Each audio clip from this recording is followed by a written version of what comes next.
top stories tonight. President Bola Tinubu to hold bilateral talks with Chinese counterpart Xi Jinping at the China-Africa Cooperation Summit.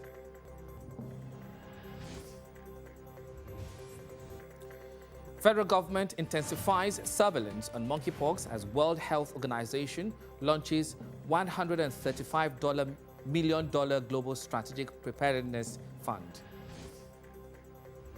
Governor Babajide Sanwo-Olu reassures investors of conducive business environment, rolls out initiatives to attract and retain investments.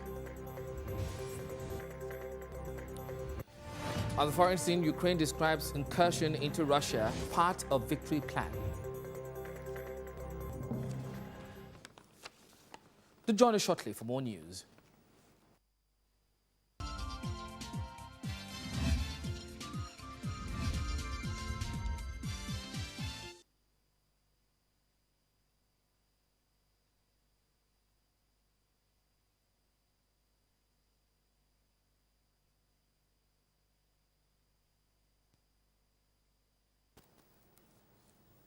Many thanks for joining us. I am Joshua Murakinyo. We begin the news tonight with a report that President Bola Tinubu will depart the country in the first week of September to Beijing, China, for a state visit. During the visit, the Nigerian leader will meet with key manufacturing companies and top chief executive officers across multiple critical sectors of mining, rail construction, agriculture, financial services, ICT, seaport construction and satellite development, amongst others. Special advisor to the president on media and publicity, Ajuri Ngelale, hinted this while briefing State House correspondent on the economic benefit that Nigeria will tap from the president's visit.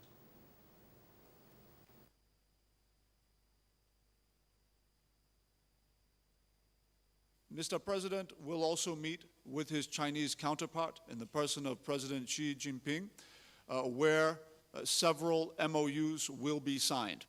The MOUs will involve agreements in deepening cooperation in green economy, in agriculture, in satellite technology development, in media enterprise development and promotion, as well as blue economic development and national planning cooperation.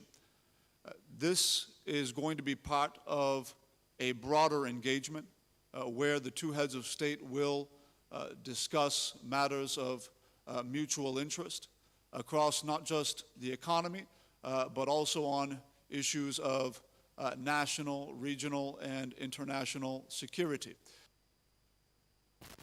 The planned meeting will take place amid a flurry of seizures of Nigerian assets by the Chinese firm. The First Lady, Senator Oluremi Tinubu, has called for state-specific action plans towards promoting the allocation of adequate resources in government budgets to support gender equality initiatives. She said each state has its unique cultural, social, and economic context, and plans must reflect this diversity. The First Lady is speaking in Abuja at the opening ceremony of the United Nations Population Fund Summit on gender-based violence and harmful norms. She also explains that the fight against gender-based violence and harmful practices is not the responsibility of a single individual or organization, but a collective effort that requires the active and concerted participation of all sectors of society. Direct response to the recommendations from the annual technical consultation for the elimination of female genital mutilation, which took place on the 11th of June, 2024. Today, as we convene here, it is important that we build on the momentum garnered from the consultation and channel our efforts into actionable change. Statistics from the National Demographic Health Survey 2018 shows that nearly 1 in 3 Nigerian women have experienced some form of gender-based violence, especially women with disabilities who are more susceptible and vulnerable.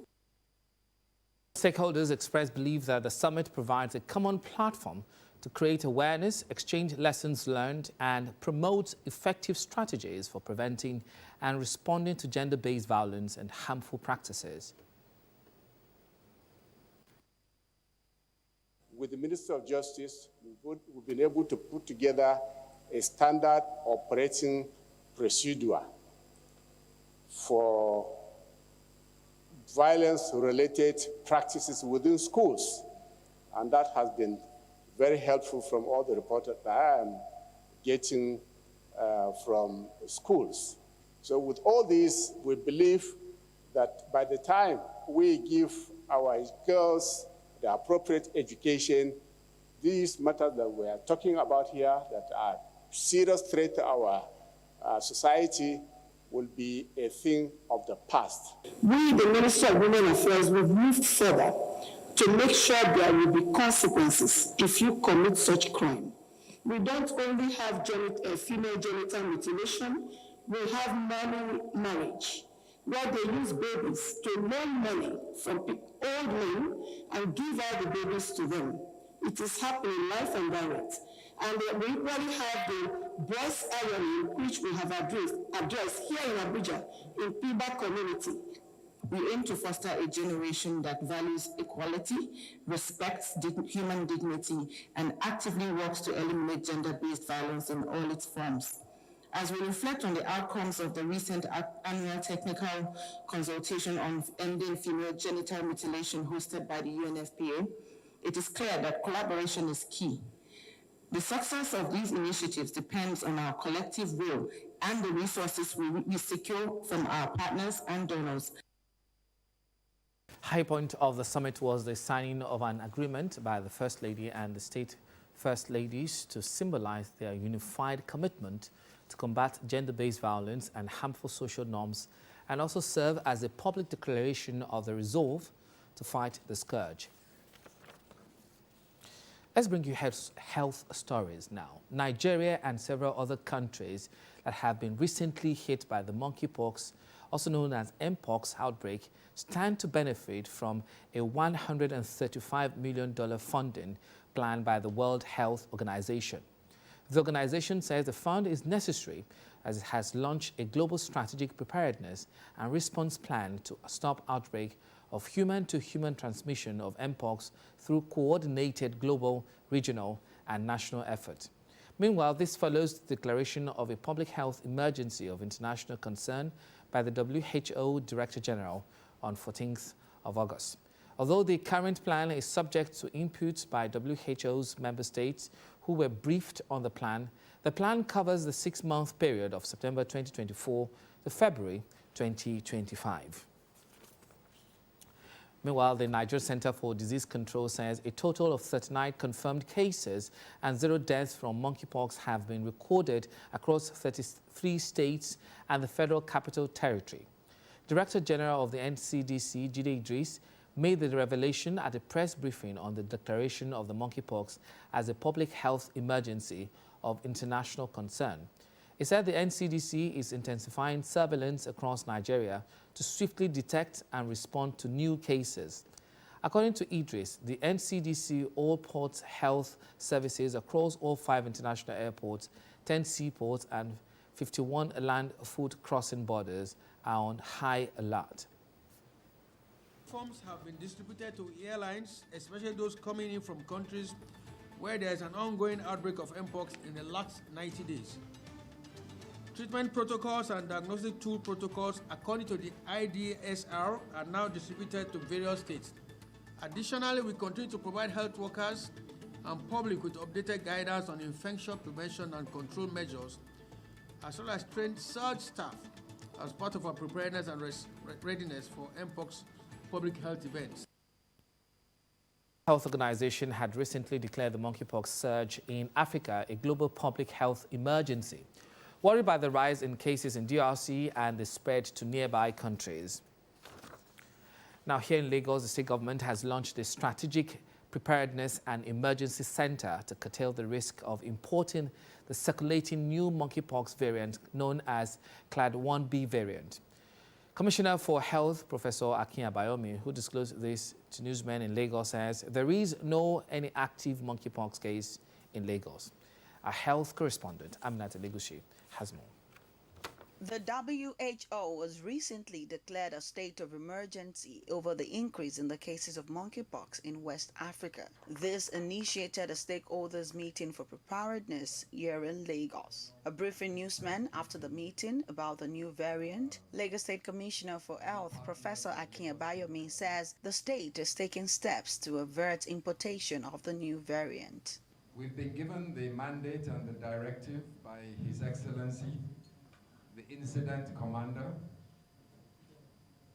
Mr. Babajide Sanwo-Olu, to kick off Lagos State's campaign against monkeypox, now commonly known as Mpox.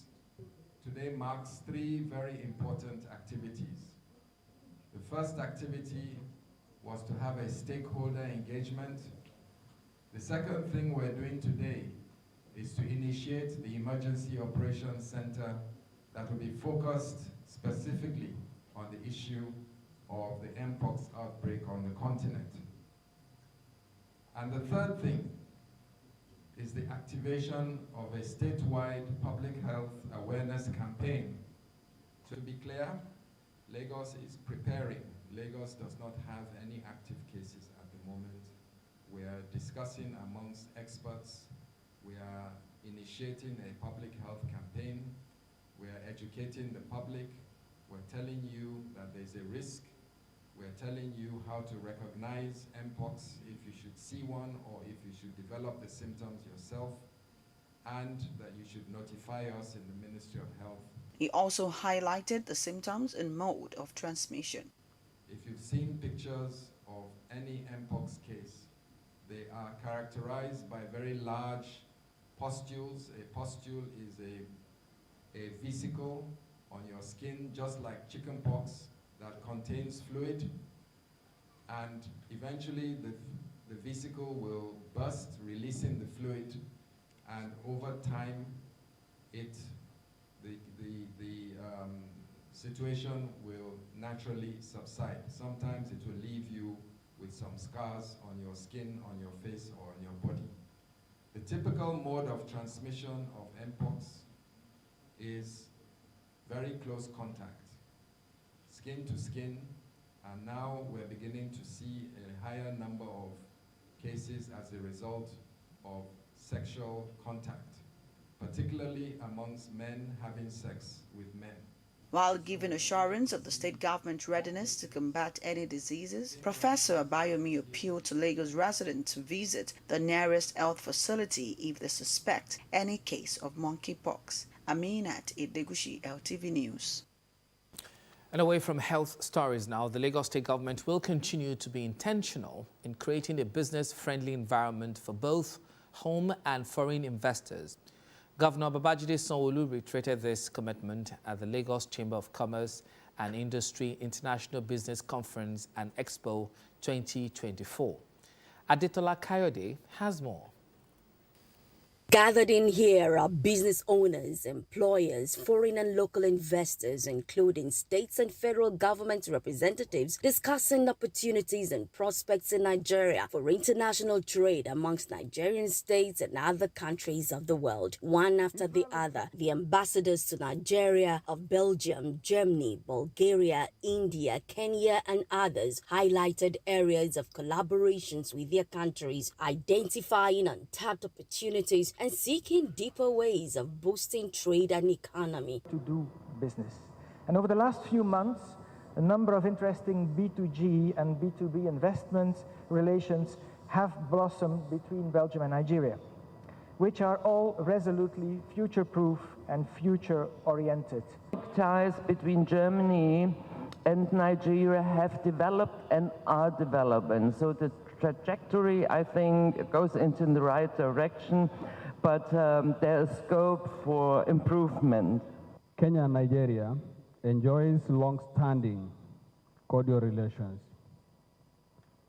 but trade volumes between our two countries remain low. On the part of the Nigerian government, the Minister of Marine and Blue Economy, Gboyega Oyetola, says the Tinubu administration is committed to making Nigeria a maritime hub in Africa with its commitment to adherence to international trade standard, boosting trade partnership, tax rebates, trade zone benefits, amongst others. He, however, called on investors to contribute to the nation's growth, emphasizing that Nigeria is still open for business. Our commitment to the marine and blue economy is demonstrated through ongoing port rehabilitation and modernization projects. We are about concluding the procurement process for rehabilitation of Apapa and Tinkham Island Port. In addition to this, we are developing more deep sea ports such as the Lekki, Badagry, Ondo, Burutu, and Snake Island seaport. These initiatives are designed to improve Nigeria's competitive edge as a maritime hub in the region. For Governor Babajide Sanwo-Olu, Lagos is a subnational that challenges itself and plays in the League of Nationals and other countries of the world. Therefore, it is deliberate and intentional about creating a business-friendly environment for local and international businesses to thrive. We'll continue to ensure that we can use our government as a diving board, as a springboard with other parts of the country, because Lagos cannot do it alone. We want these investments to be reflective in almost all parts of our country, because the country is large and is big. But we can be a sounding board. We want to open our doors to be able to use us as, a test case, so that investment and businesses can come to the country and can do well. The governor commended the Lagos Chamber of Commerce and Industry for its continuous partnership with the Lagos State government in terms of advocacy and support for business owners. Adetola Kayode, OTV News. Sanwo-Olu has presented 10 million naira grant to 8 youth investors in Lagos State.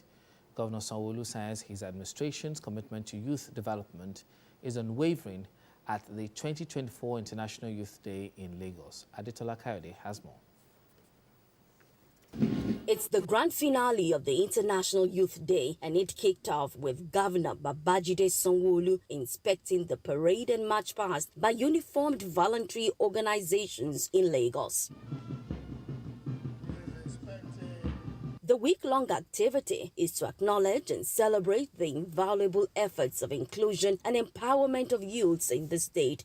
I encourage all the youths here today, all the youths watching, all the youths in Lagos State, to seize these opportunities, remain focused on their ambitions, and to continue to be the positive change agents that our society needs. Governor Babajide Sanwo-Olu recognized and appreciated the entrepreneurial spirit of the youths while highlighting the intentional efforts of its administration via local and international leadership trainings, disbursement of microcredit facilities, ensuring that their voices are heard and incorporated in decision-making process concerning youths in the state. I want to emphasize that our commitment to youth development remains unwavering. We will continue to create and support initiatives that will empower our young people to be the leaders of today and beyond. Lagos State is truly proud of all of you.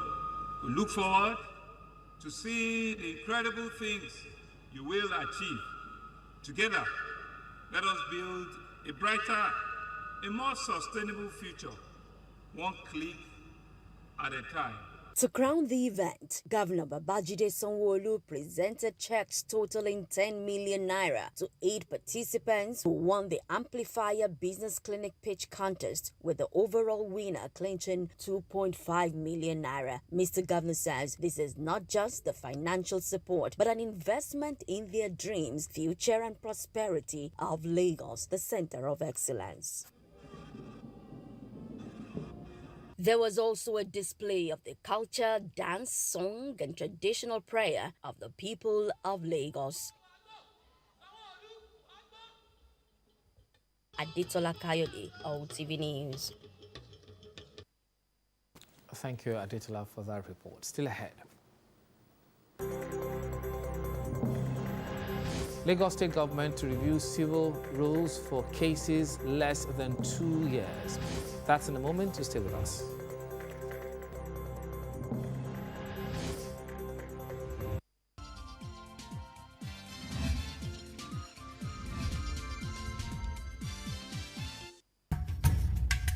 Soar beyond boundaries and rich communities. The largest gathering of women changing history. It's the 2024 National Women's Conference, organized by the Committee of Wives of Lagos State Officials, CALSO, with the theme Soar Beyond Boundaries and Rich Communities. Starting from Tuesday, 10 September to Wednesday, 11 September 2024 at the Convention Center, Eko Hotel and Suite Victoria Island, Lagos. Time 9 a.m. daily. Renowned speakers will include Dr. Oluwatoni Adeyemi, Mrs. Temitope Okunu, Professor Rotimi Koka, and Honorable Mrs. Opayemi Akindele, among others, who will be sharing the wealth of experience on various topics on how to prevent and manage communicable diseases, transformative social welfare, and boy-child development, among others. Special guest of honor, opening ceremony, His Excellency Governor Umo Eno of Akwa Ibom State. Special guest for the closing ceremony, His Excellency Governor Abdullahi Sule of Nasarawa State. And special guest gracing the gala night, His Excellency Governor Ademola Adeleke of Osun State. Yes, there will be a gala night with mouth-watering prizes to be won. Conference fee is 120,000 naira for physical participants and 30,000 naira for virtual attendees. Physical stores are available. Come join us at the 2024 National Women's Conference as we inspire, empower, and soar beyond boundaries together. For more information, please visit our website www.calso2024nwc.org. Announcer, Chairman CALSO, Convener NWC, Dr. Mrs. Claudiana Sanwo-Olu, Vice Chairman CALSO and Co-Convener NWC, Chief Mrs. Oluremi Hamzat, Chairperson of the 2024 NWC, Professor Olufunke Adeyeye.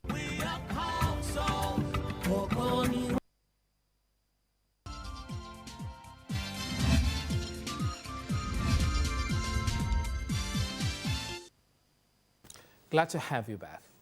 The Lagos State Attorney General and Commissioner for Justice, Lawal Pedro, says the state will review the civil rules for cases not to exceed 2 years in court. Pedro, who said this at the Lagos State Showcase session at the 2024 Annual General Conference of the Nigerian Bar Association, noted that the review is to improve justice system in the state. Maogbe Josu reports.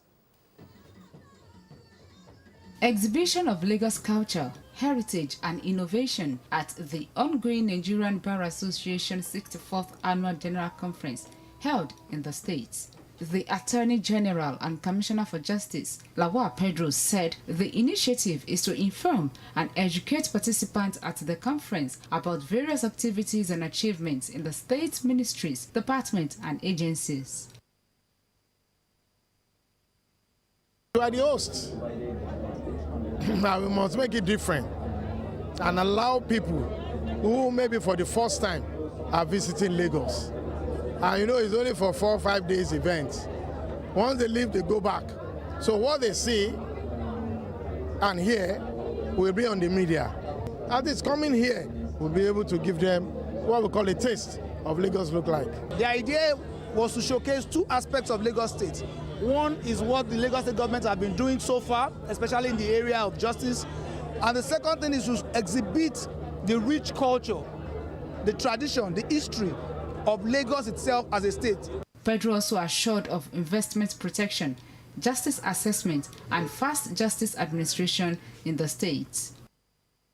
The narrative will have to be changed, and part of it is to review our civil rules that we use in Lagos to ensure that our cases do not last more than 2 years at the maximum. So those are part of the difference we want to make to use the justice system to achieve, to develop our economy, to ensure there's economic growth, the economic activities thrive in the state, and of course any investment you have is protected. While giving recommendations for improved justice systems, participants also project expectations in the sector. There are recommendations for increased funding of judiciary arising from from both the Federal Justice Summit and the Lagos State Justice Summit. There are recommendations for increment in the number of judges. There are recommendations for adaptation of technology in the dispensation of justice, because if judges are writing longhand, definitely their notes, their judgments will take a longer time. There are recommendations for increased capacity of judges, the training, equipping them. With the theme, The Lagos Experience, a journey through culture, heritage and innovation, is aimed at exhibiting and promoting the state's achievements in the justice and other sectors. Maugbo Jasu, LTV News. The Lagos State government says it will continue to train, encourage as well as motivate professional drivers in both public and private sector to ensure that safety remains at the forefront of their practice, thereby reducing road accidents. The Commissioner for Transportation, Oluwaseun Oshiyemi, stated this at a program on the role of driver education in road safety and economic development in the 21st century. We have details on this report.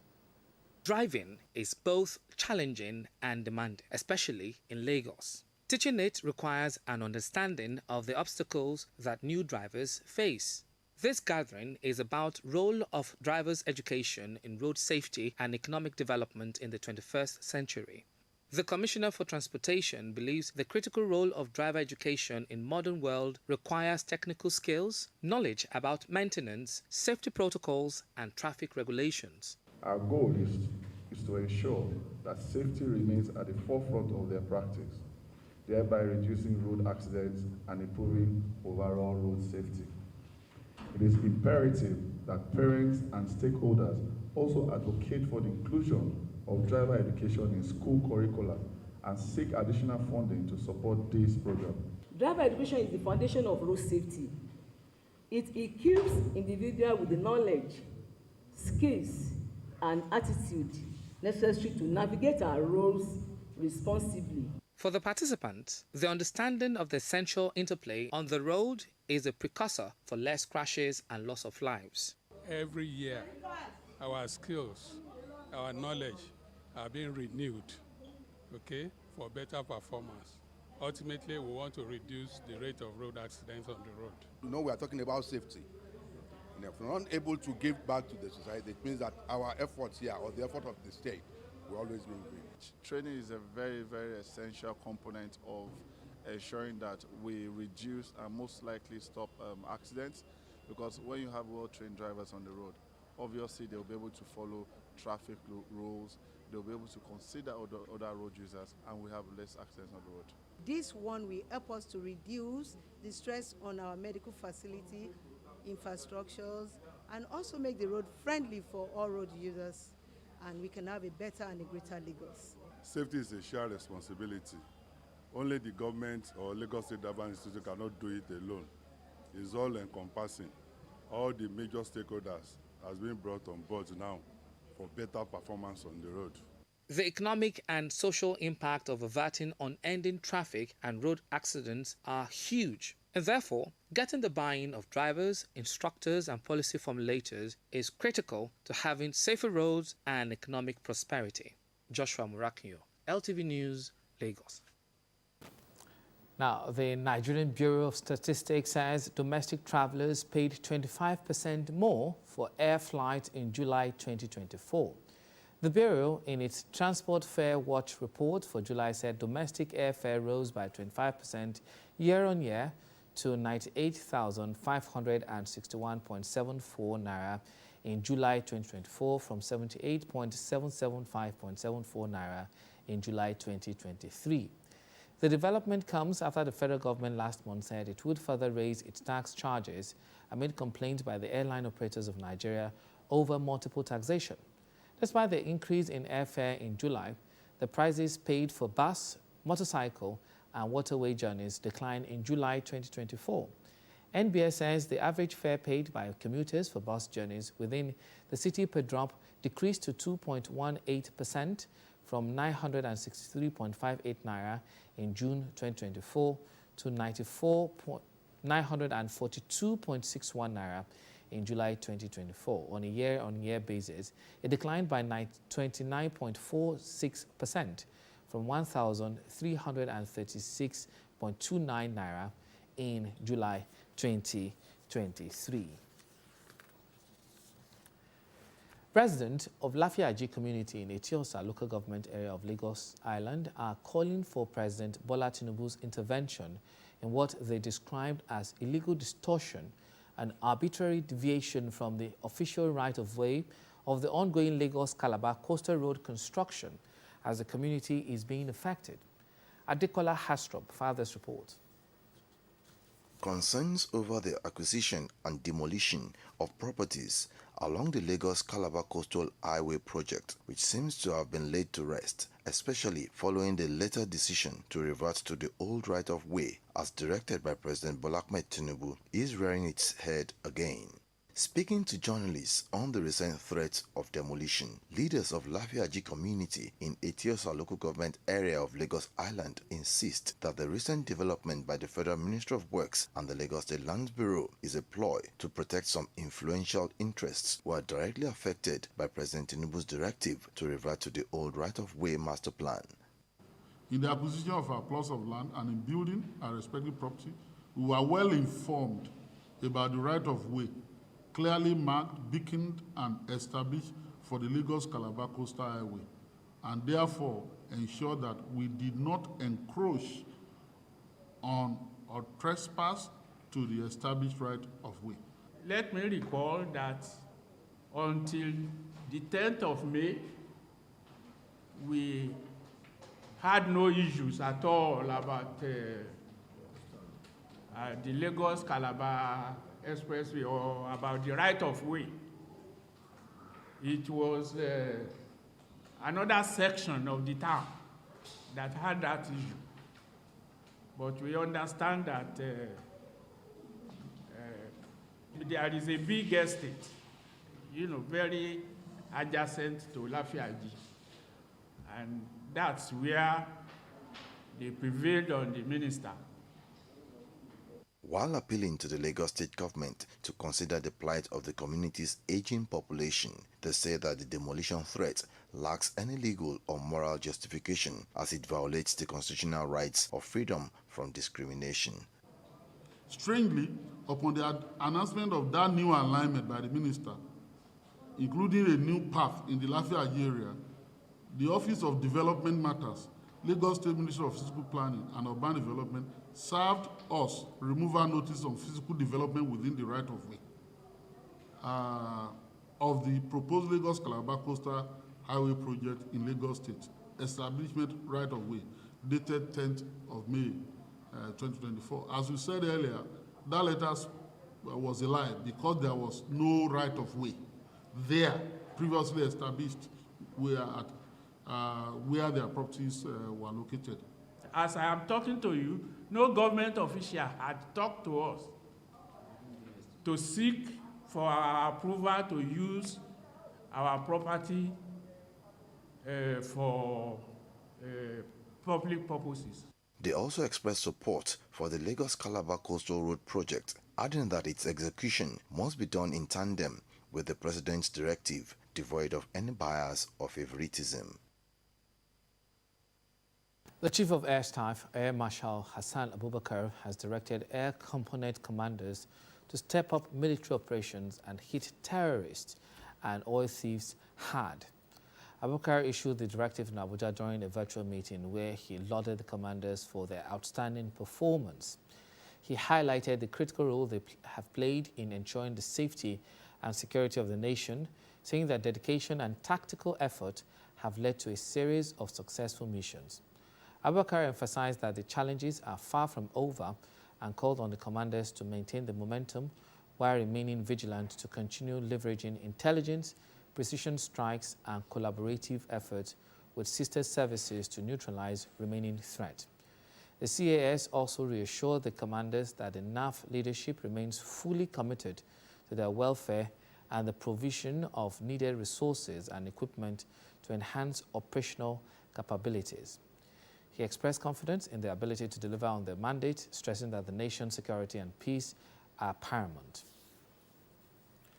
The National Emergency Management Authority says at least 49 people have been killed and thousands displaced in Nigeria after heavy rain caused flooding in the northeast of the country. NEMA spokesperson Manzo Ezekiel said 3 states in the northeast, Jigawa, Adamawa, and Taraba State, have been hit hard by floods with 41,344 people displaced. In 2022, Nigeria experienced its worst flood in more than a decade, which killed more than 600 people, displaced about 1.4 million, and destroyed 440,000 hectares of farmland. The floods have also destroyed farmlands, affecting around 693 hectares of agricultural land. Nigeria is battling double-digit inflation, which has been stoked by high food prices. If you're just joining us, you're watching Lagos Television News at 8. Coming up, CBN moves to sell 2.2 trillion naira treasury bills in fourth quarter. That's in business news. Just stay with us.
On Business News tonight, the Central Bank of Nigeria says it will sell treasury bills worth 2.2 trillion naira in the fourth quarter of 2024. This represents a 41% quarter-on-quarter decline when compared with 1.56 trillion naira sold in third quarter of 2024. CBN disclosed this in its Nigeria Treasury Bills issue program for the fourth quarter of 2024. Treasury bills are short-term, less than 1-year debt instruments used by the CBN to borrow money from the public on behalf of the federal government. The CBN also uses TBs to control money supply in the economy. The TB issue program commences on September 4 and ends on November 20, 2024. During this period, the Apex Bank will issue TBs worth 1.58.79 billion naira on 91 days tenure and 109.61 billion naira on 182 days and 1.94 trillion naira on 364 days. Chief executive officers in the manufacturing sector have identified overregulation by the federal government and multiple taxation as a major depressant of productivity in the sector in the second quarter of the year. The Q2 2024 Manufacturers CEO Confidence Index survey conducted by the Manufacturers Association of Nigeria also noted that gridlocks at the ports negatively affected productivity in the sector, while lamenting the delay in the implementation of the Onsaye report and national single window to tackle the problem. MCCI is a survey conducted by MAN to measure changes in quarterly polls of manufacturing activities in relation to involvement in the microeconomy and government policies. However, the report notes that 55.6% of CEOs surveyed confirmed that local sourcing of raw materials have improved in the sector, and only 45.9% agree that the implementation of the Executive Order 003 has been beneficial to the sector.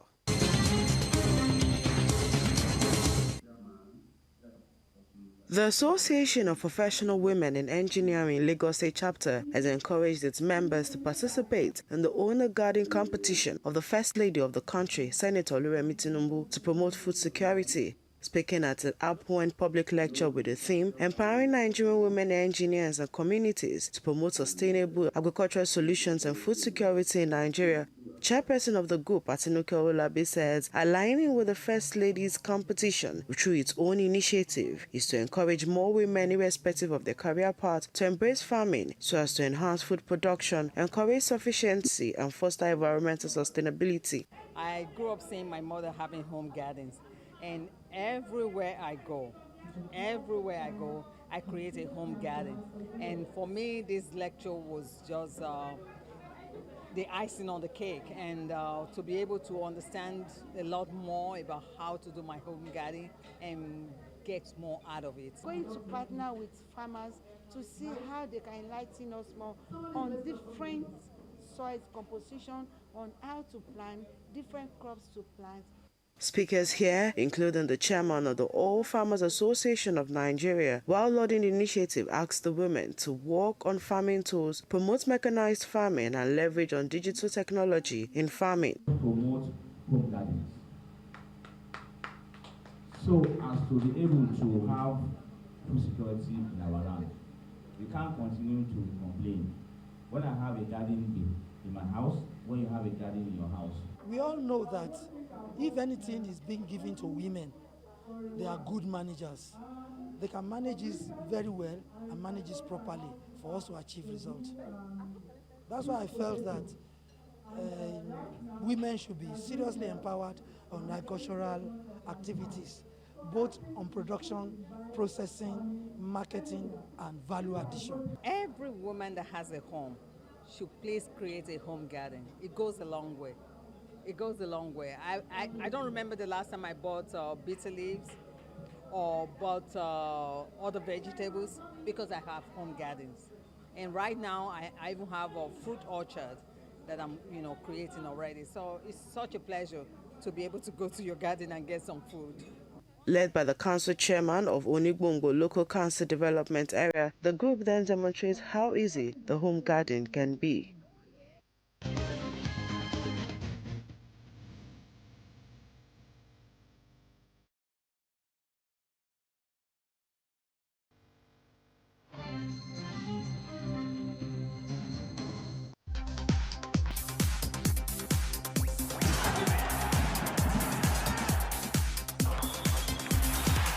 Former Nigerian President Olusegun Obasanjo has called on corporate bodies to join forces with the Nigerian Squash Federation in raising worthy ambassadors for the country. The former military head of state, who said this at the finals of the 6th Olusegun Obasanjo Squash Tournament held at the Presidential Library, Abeokuta, the Ogun State capital, boasts that squash has talented players who will shock the world at the Los Angeles 2028 Olympic Games if given adequate and consistent support. Obasanjo praised the efforts of the Boye Oyeride-led board of the Nigerian Squash Federation for their pragmatic and conscious efforts in the development of the racket game in the country. It's a game that is very unique in the sense you don't need expensive equipment. That's number one. Number two, you can play any time of the day and the night. Number three, you don't need a team to play the game. If you are playing football, you must have at least a team. With squash, you only need a partner. I started playing squash over 50 years ago. I happen to have been playing with General Obasanjo at his birthday for more than 40 times. General Obasanjo happened to be my teacher in the modern school in 1957. I'm a retired Justice of the Court of Appeal and I still play squash. In results in the finals, in the under-16 girls, Aishat Abdurrahim from Kwara State defeated Zainab Ishola from Lagos State 3-0. Yusuf Matthew outplayed Giwa Shuaib 3-1 in the boys under-16 category. In the ladies' finals, Rafiat Abdulaziz dismissed Busayo Olatunji 3-1. Number 1 seed Adegoke Onokpemipo, fresh from the World Playing Tour, showed his superiority, beating number 2 seed Olufumilayo Gabriel 3-1 in the men's final 13-11, 6-11, 12-10, 11-8. Winning this competition is a very big thing to me because this is not the first time I'm winning this. This is the second time I'm winning this competition. I won last year and I won this year, so I'm very happy. I'm happy with the way I played because my last two tournaments, I wasn't happy. But for this match that I just finished and I lost, I think I'm happy because I could be able to bring my game back. But it's just that the game didn't actually went my way. My coaches have been doing so much work for me to be able to get in form and then remember to always stay focused. At some point in this match, I was already having a doubt of mind if I was going to emerge as the winner or not. But I remember what my coach used to tell me, and then my manager. I just had to up my game and then put my head right up. Both President Nigerian Squash Federation, Boye Oyeride, and Tournament Director Yusuf Durosilon agreed that the championship has lived up to expectations, while noting that it serves as preparations for the World Men and Women's Championship in Hong Kong in December this year. I know that we have a bit of work to do with the ladies because we don't really get the level that we feel we should have attained by now, but hopefully within the next couple of years we will have the ladies playing at this same level as well. But generally, we are quite happy with the level of this tournament. We have really achieved our aim of putting this tournament together. You can see the turnout of this tournament, we have almost about 175 players participating in this tournament. And beside that, this tournament has recorded a lot of upsets, as in the junior one coming to beat the senior, both in the ladies and in the men's category. We intend to encourage, to support the program, and also encourage that our citizens participate in the program in the next Olympic. And part of the way of doing that is to encourage them from the youth by sponsoring the program, giving them scholarship, so that and also training. Over 100 players across the country participated in the one-week tournament. Manchester United have agreed a €50 million fee with PSG for Uruguayan midfielder Manuel Ugarte. The deal also includes a potential for €10 million in additional payments. Ugarte has been linked with United throughout the summer and is now poised to sign for the Old Trafford club just 1 year after joining PSG from Sporting Lisbon for a reported €60 million. The 25-year-old has made 37 appearances for Luis Enrique's side, including 25 in the league, as PSG won their 12th League One title.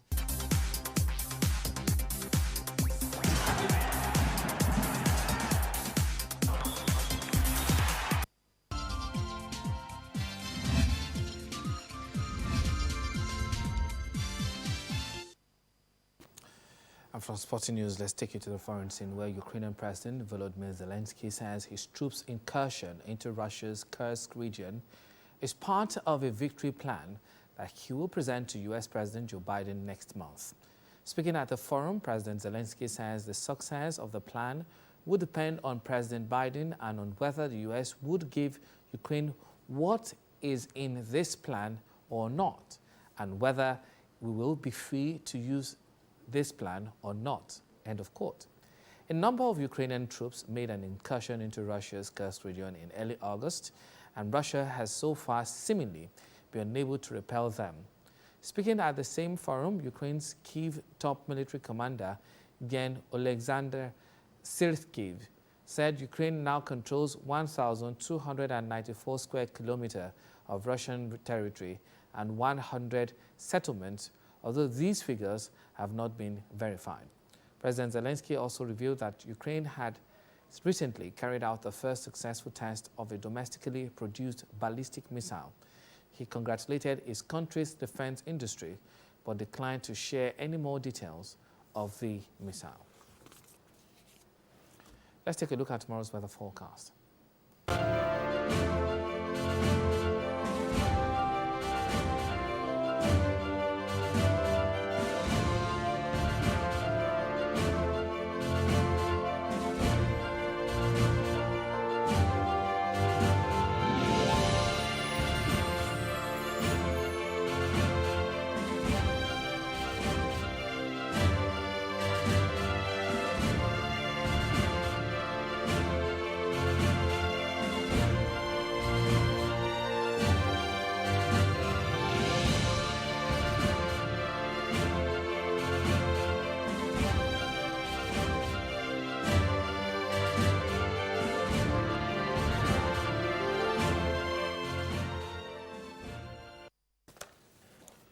And just before we go, a quick look at our major stories.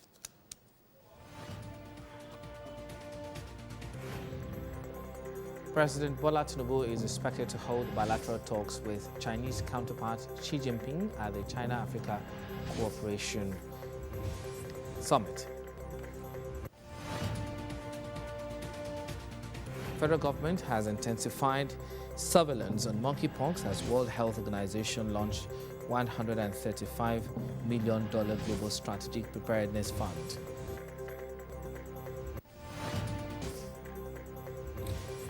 Governor Babajide Sanwo-Olu has reassured investors of conducive business environment and rolled out initiatives to attract and retain investment.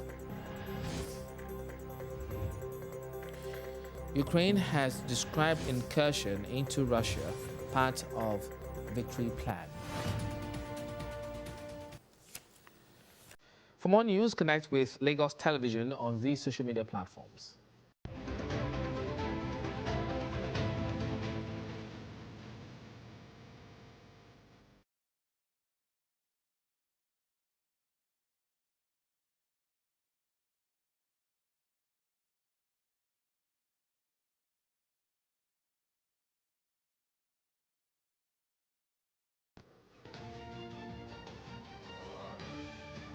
And our parting shot tonight: happiness is not something ready-made. It comes from your own actions.